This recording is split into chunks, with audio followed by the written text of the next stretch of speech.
വിശുദ്ധ ഖുർആൻ സൂറ ആൽ ഇംറാൻ 17-18 വചനങ്ങളിൽ പറയുന്നു,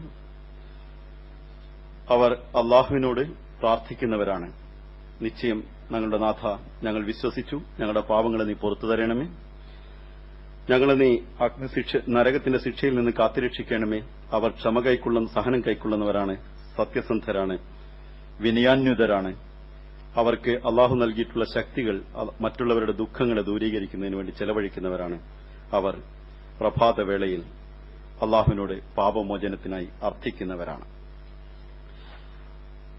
ഹസരത്ത് മസീഹ് മൗഊദ് അലൈഹി സ്വലാത്തു വസ്സലാം ഇസ്ലാമ തത്വജ്ഞാനത്തിൽ പറയുന്നു, സ്ത്രീയുടെ ഗർഭാശയത്തിൽ നിന്ന് പുറത്തു വരികയും ഇസ്തിഗ്ഫാറിനെ ഒരു സദാ അവൻ തന്റെ ശീലമായി നിലനിർത്തുകയും ചെയ്യുന്നില്ലെങ്കിൽ അവൻ കീടമാകുന്നു, നരനല്ല, മനുഷ്യനല്ല. അവൻ അന്ധനാണ്, അവൻ കാഴ്ചയുള്ളവനല്ല, അവൻ അവിശുദ്ധനാണ്, അവനൊരിക്കലും പരിശുദ്ധനല്ല. ബൈഅത്തിന്റെ മൂന്നാമത്തെ നിബന്ധനയിൽ നാം മസീഹ് മൗഊദ് അലൈഹി സ്വലാത്തു വസ്സലാം നമുക്ക് നൽകിയ നിബന്ധന, എല്ലാ ദിനവും തന്റെ പാപങ്ങളിൽ നിന്ന് മോചനത്തിനു വേണ്ടി അള്ളാഹുവിനോട് പാപമോചനത്തിനായി മാപ്പിരക്കുകയും ഇസ്തിഗ്ഫാർ ചെയ്യുന്ന പാപമോചനത്തിനുള്ള അർത്ഥന സദാ എന്നെ നിത്യശീലമാക്കുകയും ചെയ്യുന്നതാണ് എന്നാണ്. ബയ്യത്തിന്റെ ആകെ ബയ്യത്തിൽ ഉള്ള ഒരേ ഒരു ദുആ ഇസ്തിഗ്ഫാറാണ് എന്ന കാര്യവും ഇവിടെ സ്മർത്തവ്യമാണ്. കാരണം മറ്റ് എല്ലാ ദുആകളും അതിൽ ഉൾപ്പെടുന്നത് കൊണ്ടാണ് ബയ്യത്ത് വേളയിൽ അസ്തഗ്ഫിറുല്ലാഹ് റബ്ബി മിൻ കുല്ലി ദംബിൻ വഅതൂബു ഇലൈഹി എന്നും റബ്ബി ഇന്നി ളലംതു നഫ്സി എന്ന് തുടങ്ങുന്ന പ്രാർത്ഥനയും അള്ളാഹു വെച്ചിട്ടുള്ളത്. ആകെ ഒരേ ഒരു പ്രാർത്ഥന ബയ്യത്തിലുള്ളത് ഇസ്തിഗ്ഫാറാണ്. അപ്പൊ ഇസ്തിഗ്ഫാർ ഇല്ലാതെ ഒരു മനുഷ്യന് ഒരിക്കലും ഒരു തരത്തിലും റൂഹാനിയായിട്ട് ആത്മീയമായിട്ട് ഉയരാൻ സാധ്യമല്ല എന്ന് മസീഹ് മൗഊദ് അലൈഹിസ്സലാത്തു വസ്സലാം നമ്മെ പഠിപ്പിക്കുന്നു. ഞാൻ ഇന്നലെ പറഞ്ഞിരുന്നൊരു സംഗതിയുണ്ട്, അതിന് മറ്റൊരു ആംഗിളിൽ മനസ്സിലാക്കുന്നതിന് വേണ്ടി പറയുകയാണ്. മനുഷ്യന് അവന്റെ സ്വന്തം പല അവസ്ഥകളിലാണ് അവനുള്ളത്. നാം ചെറുപ്പത്തിൽ മാതാവിന്റെ ഉദരത്തിലുള്ള ഗർഭാശയത്തിൽ ഇരിക്കുന്നത് മുതൽ നമ്മുടെ കോൺഷ്യസ് മൈൻഡിൽ അടിഞ്ഞുകൂടിയിട്ടുള്ള ഒരുപാട് അറിവുകളും ഒരുപാട് തിന്മകളും നന്മകളുമുണ്ട്. അതിനെ ഏത് സാഹചര്യങ്ങളിലാണോ വരുന്നത്, അതായത് ഇപ്പം ഒരു വെണ്ണീറിനകത്ത് നിലകൊള്ളുന്ന തീയ് ഉണ്ടെങ്കിൽ ആ വെണ്ണീർ ഊതി കളയുന്ന കാറ്റ് വന്നാൽ തീ കത്തും. ഇതേപോലെ ഒരു സാഹചര്യങ്ങൾക്കനുസൃതമായിട്ട് നമ്മൾ വരുന്ന സമയത്ത് നമ്മുടെ കോൺഷ്യസ് മൈൻഡ് വർക്ക് ചെയ്യും, ആ കാറ്റടിക്കും, ഉടനെ സബ് കോൺഷ്യസ് മൈൻഡിലുള്ള ആ തിന്മകൾക്ക് നാം വശംവദരായി വരും, അതിൽ നാം ആണ്ടുപോവുകയും ചെയ്യും. അങ്ങനെയുള്ള സാഹചര്യങ്ങളിൽ വരാതിരിക്കുന്നതിനു വേണ്ടി, അതൊരിക്കലും അതിനുള്ളിൽ തന്നെ അടങ്ങിയിരിക്കട്ടെ, അത് പുറത്തേക്കേ വരരുത്, ഇതിനുവേണ്ടി നാം ഇസ്തിഗ്ഫാർ ചെയ്യുന്നു. അത്തരം സാഹചര്യങ്ങളെ അകത്ത് തന്നെ അടക്കി വെക്കണേ, നമ്മുടെ ജീനിലുള്ള അത്തരം തിന്മകളെ അകത്ത് തന്നെ അടക്കി വെക്കണ റബ്ബെ, ഇതിനൊരിക്കലും പുറത്തേക്ക് കൊണ്ടുവരരുത് എന്ന അർത്ഥത്തിലാണ് ഒരു ഇസ്തിഗ്ഫാർ. മറ്റൊന്ന്, നമ്മൾ പോകുന്ന വഴിയിൽ മറ്റാരുടെയെങ്കിലും തിന്മ കാരണം നമ്മൾ തിന്മയിൽ അകപ്പെടാൻ സാധ്യതയുണ്ട്. ആരെങ്കിലും വിധത്തിൽ നമ്മൾ ദ്രോഹിക്കുമ്പോൾ നമ്മൾ തിന്മ അകപ്പെടാൻ സാധ്യതയുണ്ട്. അതുകൊണ്ട് അത്തരത്തിലുള്ള സാഹചര്യങ്ങളിൽ വരുന്ന തിന്മകളിൽ നിന്ന് രക്ഷപ്പെടുത്തണമേ എന്ന ഭാവിയിലുള്ള കാര്യത്തിനു വേണ്ടിയും ഇസ്തിഗ്ഫാർ ചെയ്യുന്നുണ്ട്. മറ്റൊന്ന്, നാം ചെയ്യുന്ന എല്ലാ പ്രവൃത്തികളിലും ഏത് വിധത്തിൽ ചെയ്താലും അതിൽ കുറവുകളും ന്യൂനതകളും ഉണ്ടാകും. ആ കുറവുകളെയും ന്യൂനതകളെയും അകറ്റുന്നതിന് വേണ്ടി അള്ളാഹുവിനോട് തന്നെ അർത്ഥന ആവശ്യമാണ്. അതുകൊണ്ട് അള്ളാഹുവിൽ നിന്ന് ശക്തി തേടുന്ന വിധത്തിൽ അവനോട് നാം പ്രാർത്ഥിക്കുന്നില്ലെങ്കിൽ നാം തികച്ചും തക്കബ്ബുർ അഥവാ അഹങ്കാരത്തിന്റെ വക്താക്കളായി മാറുമെന്നും ഒരു മനുഷ്യൻ, മസീഹ് മൗഊദ് അലൈഹിസ്സലാത്തു വസ്സലാം അത് എടുത്തു പറഞ്ഞത്, ഇസ്ലാമിൽ അള്ളാഹു നമുക്ക് നൽകിയിട്ടുള്ള രണ്ട് ശക്തികളാണ്, ഒന്ന് തൗബയും ഒന്ന് ഇസ്തിഗ്ഫാറും. അതിലെ തൗബ എന്ന് പറഞ്ഞത് നാം അശക്തരാണെന്ന് മനസ്സിലാക്കി അഹംഭാവികളല്ലാതെ നിലനിന്നുകൊണ്ട് എല്ലാ വേളകളിലും അള്ളാഹുവിനോട് സഹായത്തെ അർത്ഥിക്കുന്നതിനെയാണ് യഥാർത്ഥത്തിൽ ഇസ്തിഗ്ഫാർ എന്ന് പറയുന്നത്. ഇയ്യാക നഅ്ബുദു വഇയ്യാക നസ്തഈൻ എന്ന് ദുആ ചെയ്യുന്നതും അതുകൊണ്ട് തന്നെയാണ്. അള്ളാഹുവിന്റെ എല്ലാ ശക്തികളെയും മനസ്സിലാക്കി ഒരു മാതാവിന്റെ കയ്യിലിരിക്കുന്ന വസ്തുവിനെ കുട്ടി കരഞ്ഞു ചോദിക്കുന്നത് പോലെ അള്ളാഹുവിന്റെ എല്ലാ കുദറത്തുകളെയും മനസ്സിലാക്കി അത് അള്ളാഹ് തന്നെ നമുക്ക് തരണം, വേറെ ആരും തരാനില്ല എന്ന നിലയിൽ കരയുകയും അള്ളാഹുവിന്റെ തിരുമുമ്പിൽ റൂഹ് ഒഴുകുകയും കരഞ്ഞ് ഒഴുകുകയും ചെയ്യുമ്പോൾ അതിന്റെ പേരാണ് ഇസ്തിഗ്ഫാർ എന്നുള്ളത്. ഈ ഇസ്തിഗ്ഫാർ ചെയ്യുന്നതിൽ പലവിധത്തിലുള്ള ആളുകളുണ്ട്. ചില ആളുകളുടെ പ്രകൃതത്തിൽ തന്നെ പലവിധത്തിൽ ജന്തുപരമായിട്ടുള്ള സ്വഭാവങ്ങൾ ഉണ്ടാവും. അതായത് സാര ജന്തുക്കളിൽ കാണുന്ന പോലുള്ള കോപത്തിന്റെയും മറ്റു വിധത്തിലുള്ള ഇതുണ്ടായിരിക്കും. അത്തരത്തിലുള്ള സാഹചര്യങ്ങൾ വരികയാണെങ്കിൽ ഉടനെ ചെയ്യാനുള്ളത് ഇസ്തിഗ്ഫാറും തൗബയും അതിലുള്ള ലജ്ജയുമാണ്. ഒരാൾ ലജ്ജിക്കുകയും തൗബ ചെയ്യുകയും ഇസ്തിഗ്ഫാർ ചെയ്യുകയും ചെയ്യുകയാണെങ്കിൽ അതിന്റെ തിക്തഫലങ്ങളിൽ നിന്ന് അള്ളാഹു അവനെ രക്ഷിക്കുന്നു. ഇത് വീണ്ടും വീണ്ടും നിരന്തരമായിട്ട് ചിലപ്പോൾ സംഭവിച്ചുകൊണ്ടിരിക്കും. അങ്ങനെ നിരന്തരമായിട്ട് വീണ്ടും വീണ്ടും സംഭവിക്കുകയാണെങ്കിൽ പോലും ആ സമയത്തൊക്കെ തന്നെ ഇസ്തിഗ്ഫാർ തന്നെയാണ് അതിനുള്ള മറുമരുന്ന്. അത് ലോകത്ത് രണ്ട് വിധത്തിലുള്ള വസ്തുക്കളെ കാണാം. ഒന്ന് വിഷമായിരിക്കും, മറ്റൊന്ന് അതിനുള്ള മരുന്നായിരിക്കും. ഇതേപോലെ മനുഷ്യന്റെ ഉള്ളിന്റെ നെസ്സിന്റെ ഉള്ളിൽ രണ്ട് തരത്തിലുള്ള ശക്തികളുണ്ട്. ഒന്ന് സാത്താനിക ശക്തികളായ ശൈത്താന്റെ ശക്തികളായ വിഷാംശങ്ങളാണ്. ആ വിഷാംശങ്ങൾ തക്കബ്ബുറിന്റെ അഹംഭാവം കൊണ്ട് നമ്മെ ഒരു സ്ഥലത്ത് കൊണ്ടു നിർത്തുന്നു. അവിടെ വെച്ച് ഇസ്തിഗ്ഫാറിന്റെ ശക്തി കൊണ്ട് അള്ളാഹുവിൽ നിന്നൊരു ശക്തി ലഭിക്കുന്നു. ആ ശക്തി ലഭിക്കുമ്പോൾ ഇസ്തിഗ്ഫാറിൽ നിന്ന് കിട്ടുന്ന ആ ശക്തി മുഖേന അതിനുള്ള തെരിയാക്ക്, അതിനുള്ള മറുമരുന്നായി മാറുന്നു. ആ വിഷത്തിനുള്ള മറുമരുന്നായി മാറുന്നു. ഒരു ഭാഗത്ത് മരുന്നും മറുഭാഗത്ത് വിഷവുമാണ്. ഒരാൾ വിഷത്തിന്റെ കൂടെ നടക്കേണ്ടി വരുന്നു. ഇസ്തിഗ്ഫാർ ചെയ്യാത്ത ഒരാള്, ഇസ്തിഗ്ഫാർ ചെയ്യുന്ന ഒരാള് അതിനുള്ള മറുമരുന്നും കൂടെ വെക്കുന്നു. ഒരിക്കലും അവന് കഷ്ടപ്പെടേണ്ടി വരികയില്ല. അള്ളാഹു നമുക്ക് ഇസ്തിഗ്ഫാറിനെ മനസ്സിലാക്കി അത് ചെയ്തുകൊണ്ടിരിക്കുവാനുള്ള ഭാഗ്യം നൽകുമാറാകട്ടെ.